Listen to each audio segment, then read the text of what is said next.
Welcome back. In this lecture, I will briefly talk on evolution of low mass X-ray binaries and later on neutron star high mass X-ray binaries and black hole X-ray binaries. In the first part of this lecture, I will talk on evolution of LMXBs. The following formulae will be used in the calculation of the evolution of LMXBs.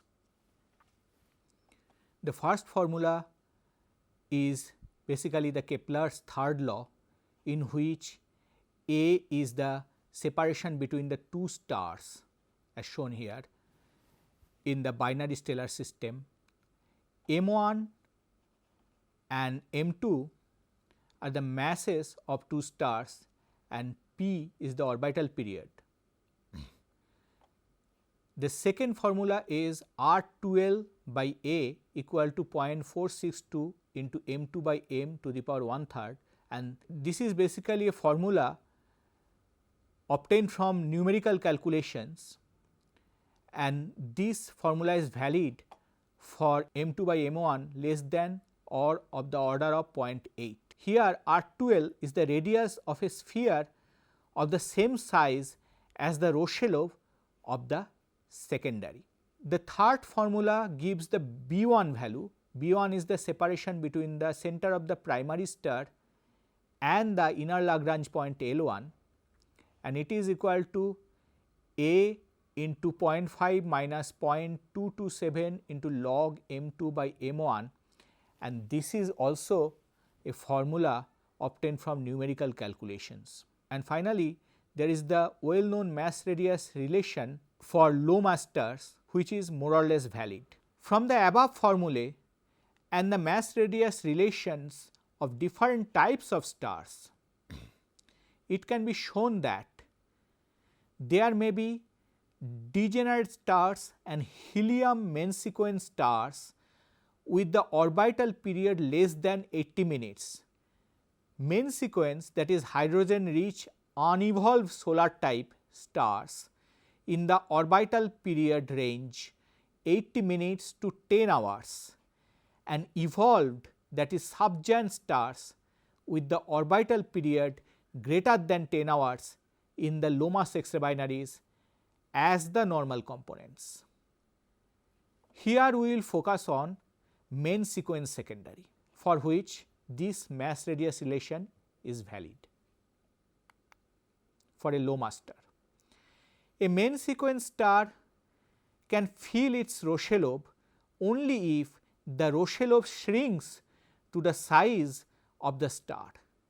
This is achieved when the system loses considerable amount of angular momentum, and hence the separation between the two components decreases.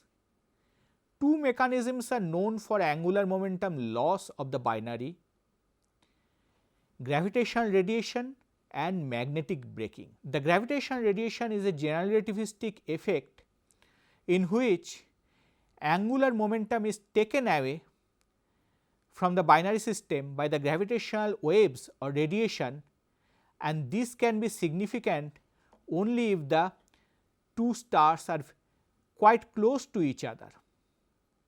The second mechanism, that is magnetic braking, is due to the fact that the angular momentum of the secondary and hence of the whole system is carried away by the stellar wind, because this wind is tied and hence co-rotating with the secondary star. Hence, the rate of change of angular momentum can be given as J dot equal to J dot Gr for gravitational radiation plus J dot Mb for magnetic braking, where J dot Gr and J dot Mb are given by J dot Gr by J, that is the total angular momentum, equal to minus 64 by 5 into G cube C to the power 5 into M1 M2 M divided by A4. Here M is the total mass of the system, that is M1 plus M2, and J dot Mb equal to minus 0.5 into 10 to the power minus 28 into k square f to the power minus 2 m2 r2 to the power 4 omega cube, where k is the radius of gyration of the secondary, f is a constant of the order of unity, and omega is the spin angular speed of the secondary. We assume that the secondary star restores its thermal and hence dynamic equilibrium, which is of course continuously disturbed by the mass loss, and this equilibrium corresponds to the relation 4 as shown here, which is the mass radius relation of the star, and this relation is continuously disturbed because of the continuous mass loss, but we assume that this mass radius relation and hence the thermal and dynamic equilibrium is maintained for Tm dot greater than Tkh, where the accretion rate time scale Tm dot equal to m2 divided by m dot, where m dot is the accretion rate, and the Kelvin Helmholtz time scale Tkh equal to g m2 square divided by r2 L2, where L2 is the current luminosity of the secondary. So, if accretion rate time scale as given here is greater than the Kelvin Helmholtz time scale, then the star can adjust itself thermally and dynamically before a sufficient amount of matter is lost from it, and therefore, we can assume that the thermal and dynamic equilibrium is maintained continuously when the star is losing the mass. We also assume that R2L equal to R2 is always maintained, which means that the secondary star is continuously filling its Roche lobe, which may be true in a long term average sense. Now, the total angular momentum is J equal to 2.56 into 10 to the power minus 4 m1 m2 m sun square into a by m sun to the power half gram centimeter square second inverse, where a is in centimeter, which gives, using the previous equations, 2j dot by j equal to R2L dot by R2L plus 5 by 6 minus m2 by m1 into 2m2 dot by m2. This is equation 8. So, this gives the angular momentum evolution of the system.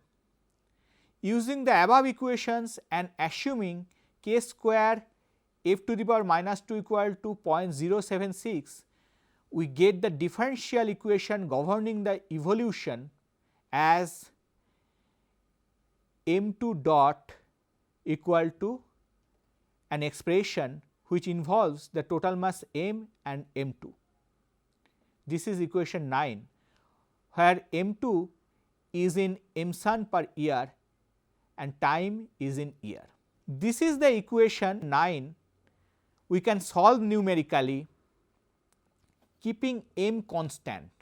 Now, here let me make clear that when we say m, this is the total mass of the system, that is the sum of the masses of the two stars m1 plus m2, but m dot is the accretion rate, which is equal to minus m2 dot, and it is not the rate of change of m. So, keeping m, that is total mass, constant, we get the evolution of m2 with time, and hence the evolution of m2 equal to minus m2 dot a, the orbital period in hour, and the luminosity L of the system, and Tm dot, that is the accretion time scale, and Tkh, that is the Kelvin Helmholtz time scale. We get the evolution of all these parameters, which can be calculated by the previous equations as well as the equations given below. that is L equal to 5.6793 into 10 to the power 10 into m dot eta, which is in 10 to the power 36 arcs per second, and the typical relation for a star, that is L is proportional to m cube, luminosity is proportional to the mass cube, where eta, which is taken as constant, though it may in general vary with time from 0.2 to 0.05, is the efficiency of conversion of accreted rest mass to energy. Now, we have solved equation 9, that is this equation of the M2 evolution for m equal to 2.1 m sun and m1 at the beginning of time, that is t equal to 0 equal to 1.4 m sun up to a point when T m dot remains more or less greater than T k h. Secondary mass reduces from 0.7 m sun to 0.219 m sun, which is sufficient for nuclear burning. In the total time span, which is found to be well below the present age of the universe, the calculated orbital period always remains between 80 minutes and 10 hours, which is expected. And we can see the results of these numerical calculations here, where the two time scales, the accretion time scale and the Kelvin-Helmholtz time scale, and their evolution is given, where x axis is the time in year and in logarithmic scale. The evolution of the orbital period is given here. The evolution of the accretion rate and luminosity are given in these two panels. We see that the accretion rate and luminosity are decreasing with time, but the evolution time scale, orbital period is also decreasing with time, but the evolution time scale is of the order of almost a billion years, as expected for a low mass X-ray binary. So, as I said, the calculated orbital period always remains between 80 minutes and 10 hours, as expected for a main sequence star, main sequence low mass star filling its Roche lobe. Luminosity has been found to be of the order of 10 to the power 37 hours per second, which tallies with observational results, as can be seen here.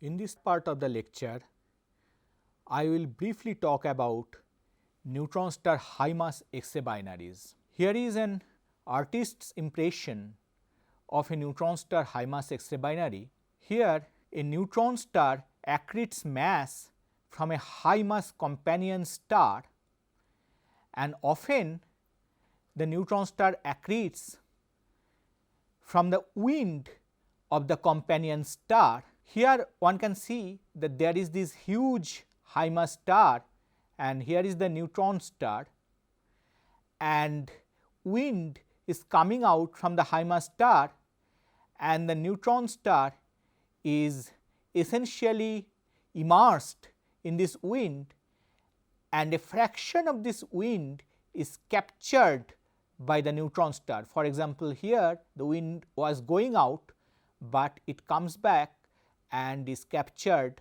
by the neutron star, and accretion can happen through this wind. There are two classes of HMXBs or high mass X-ray binaries. Number 1, the supergiant X-ray binaries or SGXBs. They have supergiant companion, the luminosity class 1 to 2, with a stellar wind of the order of 10 to the power minus 6 to 10 to the power minus 8 m sun per year, and a small fraction of this wind is captured by the neutron star and accretion happens. Luminosity class 1 and 2 means these are very high mass stars which are also evolved, that is why they are supergiant stars. The second class is a BE X-ray binary or BEXB. Such systems have O or B type non-supergiant companion stars of mass 10 to 20 solar mass and luminosity class 3 to 5. Note that luminosity class 5 means the star is not evolved, it is a main sequence star, and 2 or 3 means evolved stars. These OB stars have circumstellar disk of expelled material in the equatorial plane. So, such a disk is called a decretion disk. It is opposite to accretion. This disk of matter is coming out from the companion star in its equatorial plane, and the neutron star periodically accretes from such a disk. Hydrogen emission lines originated from such a decretion disk are observed in the optical and infrared spectra of such stars, and hence these stars are called OE and B stars, and therefore such high mass X-ray binaries are called BE X-ray binaries. Now, for the first category, the supergiant X-ray binaries, they have two different classes based on their accretion mechanisms: wind fed accretion and disk fed accretion. Wind fed accretion, when the companion star does not fill the Roche lobe, then wind fed accretion can happen. These sources appear to be transient. A few tens of such sources have been observed. And disk fed accretion, if the supergiant star fills its Roche lobe, that is, if its photosphere touches the Roche lobe, the accretion rate through the Roche lobe overflow would be so high that it would be much higher than the Eddington accretion rate, and the matter will not fall onto the neutron star. So, Roche lobe overflow is not a valid mechanism for disk fed accretion for a supergiant X-ray binary, but when the atmosphere but not the photosphere of the supergiant star touches the surface of its Roche lobe, then accretion can happen via Roche lobe overflow, because in such a case the accretion rate is not that high, and this is called beginning atmospheric Roche lobe overflow, and the neutron star can accrete matter by this beginning atmospheric Roche lobe overflow process. These high mass X-ray binaries are persistent sources, and only very few of them have been observed. Now, I will tell a few words about the accretion from stellar wind. As I mentioned earlier, when the neutron star accretes from a giant star, then it is almost immersed within its stellar wind. A small fraction of that wind is typically accreted by the neutron star. Such accretion is quite different from the Roche lobe overflow mechanism. The rate with which mass is captured from the stellar wind by the compact object is m dot of the order of pi r accretion square divided by omega square m dot w, where capital omega is the solid angle indicating the stellar wind distribution from the companion star in the orbit, A is the binary separation, mw dot is the mass loss rate from the companion star via wind, and r accretion is the radius of accretion cylinder given by roughly 2g mns divided by Vw square, where mns is the neutron star mass and Vw is the stellar wind velocity. Typically, m dot divided by mw dot is of the order of or less than 10 to the power minus 4, which means that a very small fraction of the stellar wind is captured by the neutron star. If the accreted matter has sufficient angular momentum, an accretion disk can be formed. Now, the BEXBs, BE X-ray binaries, they have O or B type non-supergiant companion star of mass 10 to 20 solar mass, and their luminosity class is between 3 to 5. In such a case, here is the B star, and from its equatorial region matter is expelled in the form of a disk called decretion disk, and this is the orbit of the neutron star, and while it is moving in its orbit, the neutron star periodically crosses the decretion disk of the B star, and when it crosses the decretion disk, it accretes matter and an outburst happens as shown here. While the neutron star crosses the decretion disk, an outburst happens, and such outburst happens once in the orbital period of the neutron star.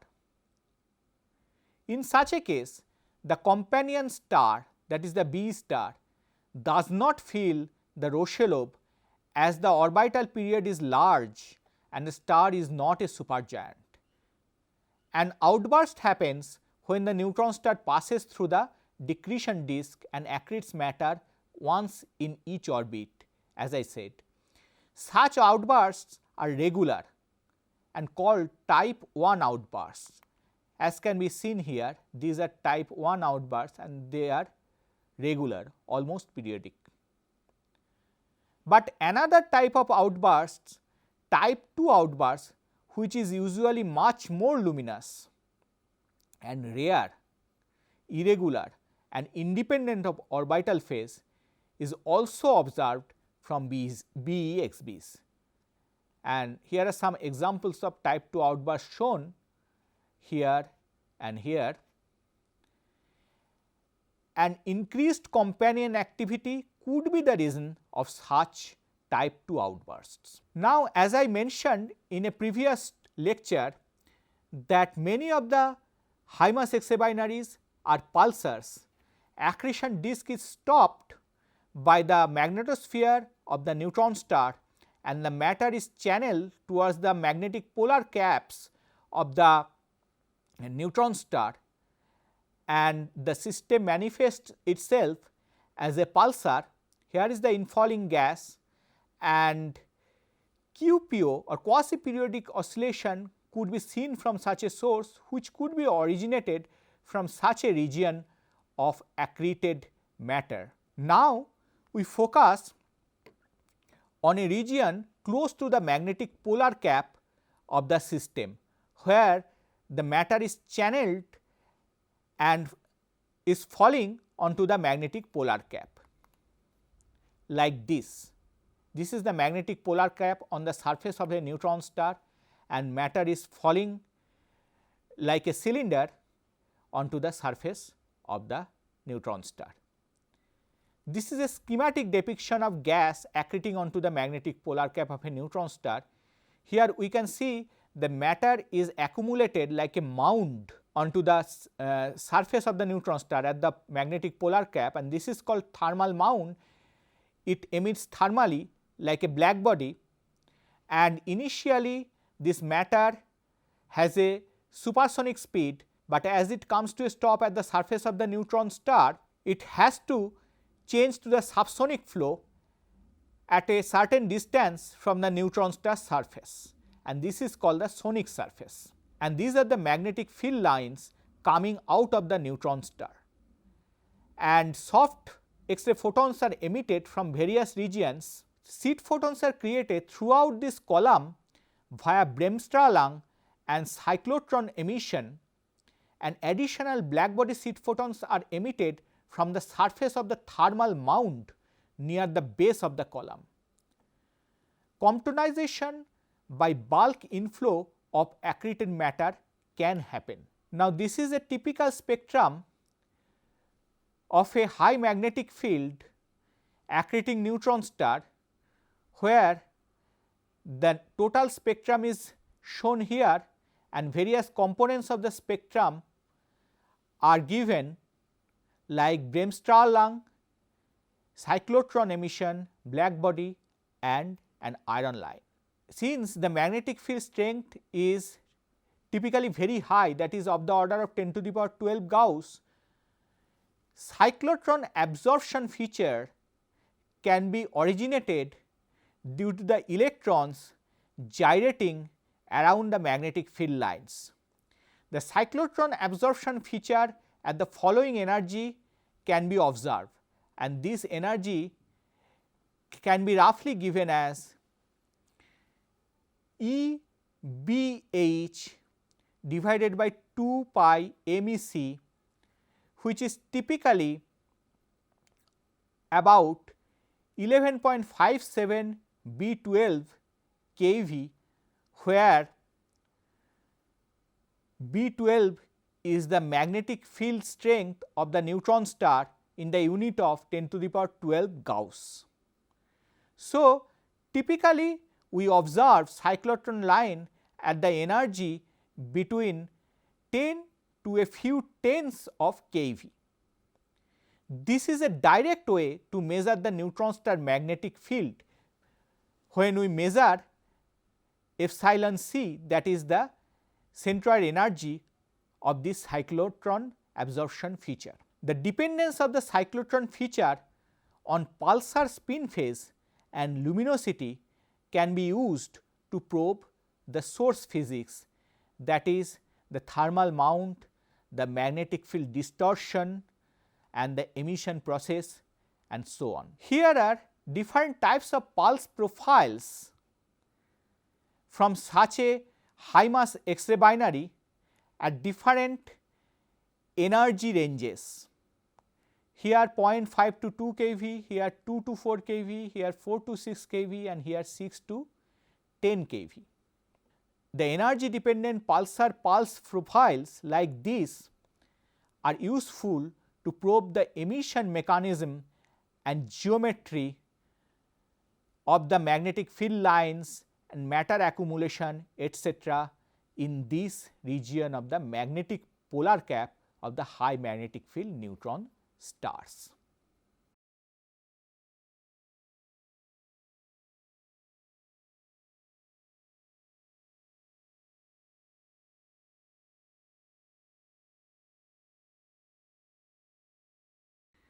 In this third part of the lecture, I will briefly talk about black hole X-ray binary.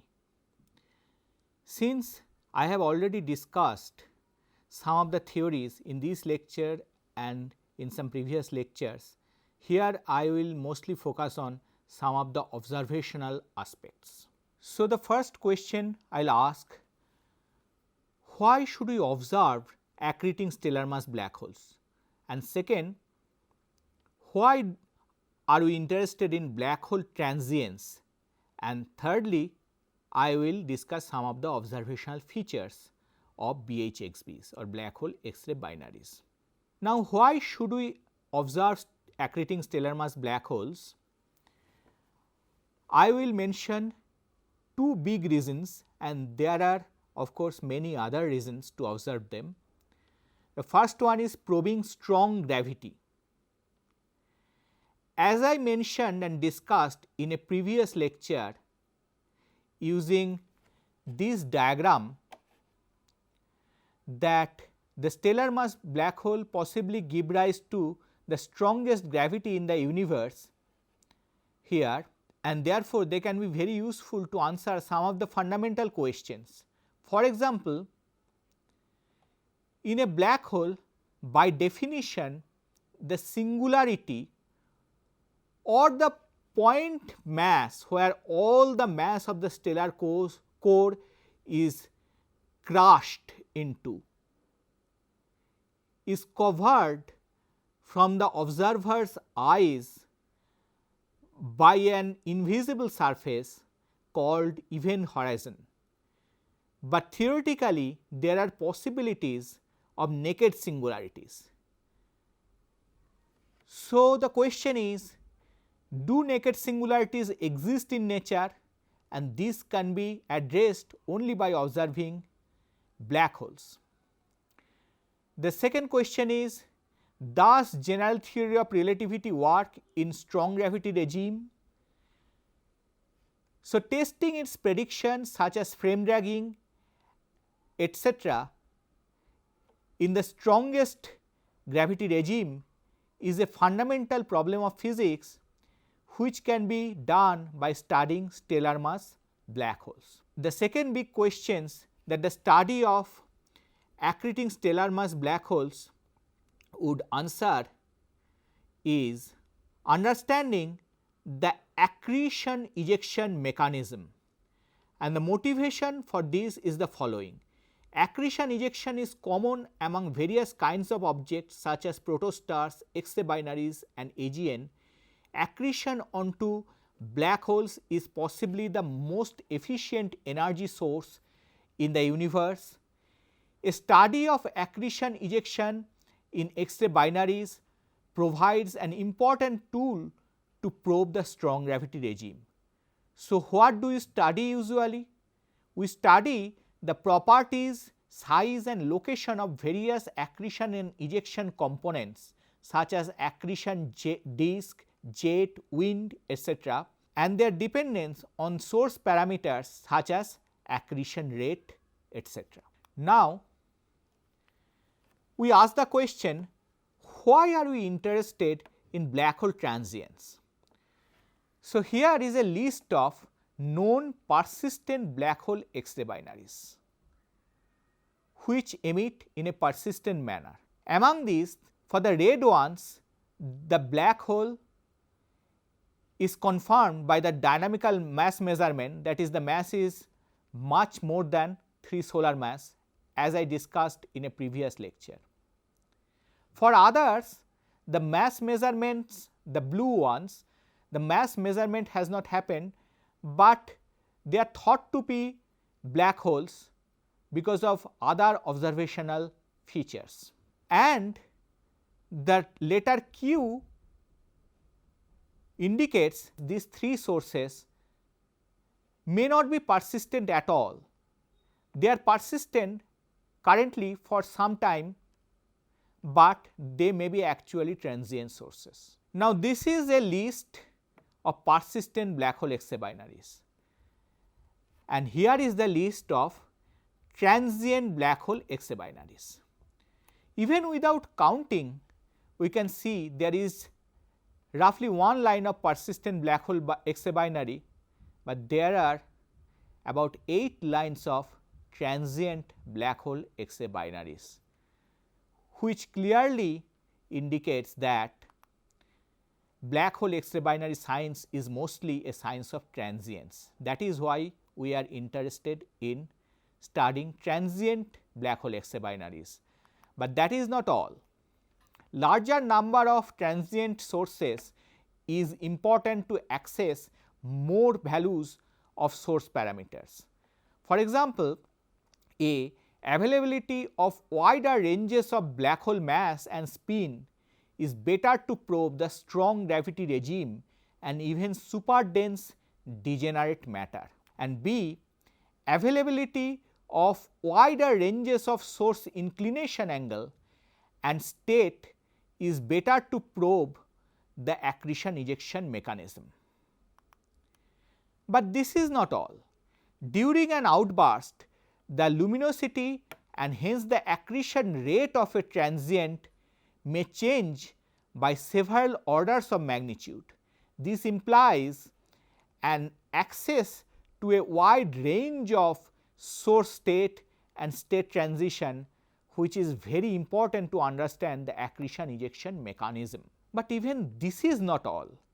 One of the main merits of black hole transients is their capability to surprise, and this is also true for neutron star X-ray binaries which are transient sources. For example, GRS 1915 plus 105 is a black hole X-ray binary. This was the only black hole X-ray binary which used to show different types of large amplitude intensity fluctuations like this here and here, and I have zoomed in here, and this is the kind of fluctuations in some of the states of this particular black hole X-ray binary. This looks like almost man-made, but this is natural. This is the natural fluctuation which is even repeated for this particular source in a particular state. Similarly, such a fluctuation or this fluctuation or this fluctuation or this fluctuation or even these fluctuations, all are natural fluctuations of this particular source in different states. And here I zoomed in, and you see that this extremely complex fluctuation is repeated. How does it happen? How does nature manage to do this? In order to understand these fluctuations and why many other sources do not show such fluctuations, it is essential to have more such sources, but we did not have any for many years. But a transient IGR J17091 suddenly showed some of these intensity fluctuations during its 2011 outburst, although it had not shown such fluctuations during its previous outbursts. For example, here are some examples where this is the fluctuation of the new source and this is the fluctuation of the GRS source. You see that there are similarities. These are in the same states of both the sources. For this particular fluctuation also there are similarities. For this fluctuation also there are similarities between the two sources. Moreover, these new sources showed new classes of fluctuation discovered recently. However, this new source IGR J17091 is similar to GRS 1915 in certain ways and different in certain ways. For example, the new source is much fainter but harder than the GRS source, as can be seen from these two plots. This shows that not only a new transient, but also a new outburst of a known transient can surprise us. Now, coming to the third topic, that is a few aspects of black hole X-ray binaries. Here I show a typical spectrum from a black hole X-ray binary, which is not much different from a typical spectrum of a neutron star. Black hole sources are often harder in their hard state. So, the main contribution is from an accretion disk, a corona and a reflection component. And typically the black hole X-ray binaries have two states, low intensity hard spectrum state and high intensity soft spectrum states. But recently more states have been identified for transient black hole X-ray binaries. So, a few words about the reflection spectrum. I have already described the reflection spectrum and the broad relativistic spectral iron emission line from the inner disk in the context of neutron star low mass X-ray binaries. From the black hole low mass X-ray binaries, such reflection component and broad relativistic iron line were discovered before they were discovered from neutron stars. Depending on the spin of the black hole, the shape of the broad relativistic spectral iron emission line changes, and therefore, the shape and energy of such a line can be used to measure the black hole spin, which is one of the fundamental parameter of black hole and is very important to probe the strong gravity. Therefore, these lines are nature given tool to measure the black hole spin and to probe the strong gravity regime. And here is an example for this particular black hole X-ray binary GX339. Such an asymmetric broad relativistic iron emission line was detected from which a limit on the black hole spin was inferred. And for another black hole X-ray binary using the Chandrayaan RXT data, not only the broad relativistic spectral iron line, but also a part of the Compton hump was detected.